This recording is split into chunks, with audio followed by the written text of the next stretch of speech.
You are now looking at a Volkswagen T-Cross 1.0 TSI 70 kilowatt Comfortline in checkers trolley teal metallic. Actually, that's not its real name. It's a TikTok joke about a local supermarket cart color. The proper name is Makena Turquoise, and caution, this is just my opinion, it's the only one of 7 colors I'd order my T-Cross in.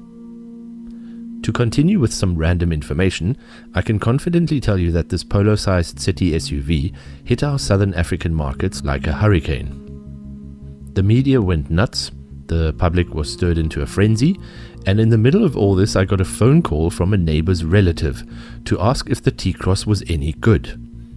Who cares, I might have answered, because anyone with an allocation would have made a pretty penny at that time. Oh, then I'll probably take it, he replied, before adding that our local dealer had an unsold specimen in his exact dream specification. How that was possible and why he hesitated in the middle of a sales frenzy is still beyond me. Anyway, you could argue that this is just another subcompact city SUV, and you'd be right, but there's something more going on here. It doesn't possess insanely superior tech or power or looks, but the combination of what it has seems to be an absolute winner. Sure, that badge also helps to seal deals, but let's not forget about its favorable pricing at the time of its local introduction. I also think that its bulky design helped to imprint this as the coolest car to come out of 2019. It's a mini Tiguan, but looks like the handsome Volvo XC40 at half the price. Just look at those stubby proportions.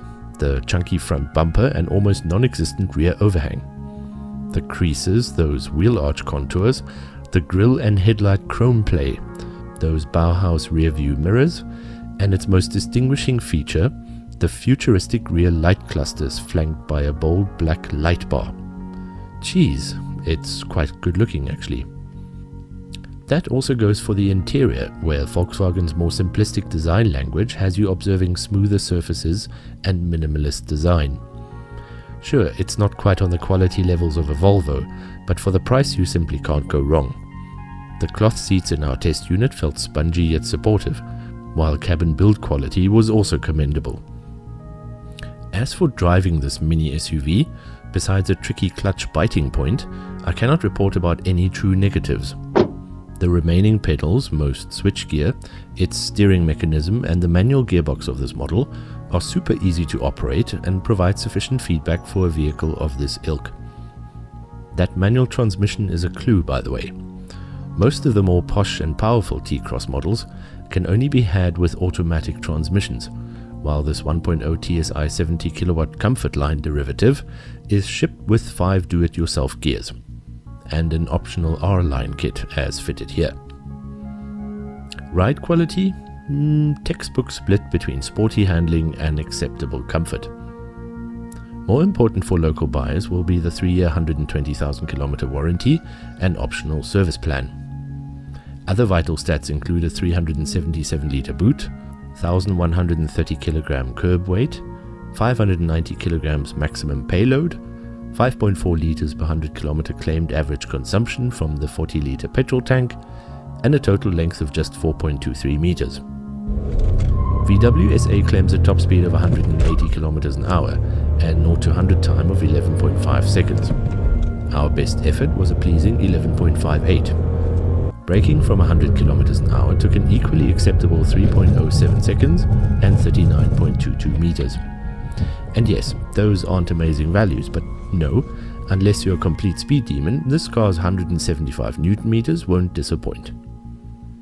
That fairly impressive chunk of twisting power comes on song from 2000 RPM, which is slightly higher than the usual 1500 clicks per minute, but you learn to adapt your driving style quite quickly.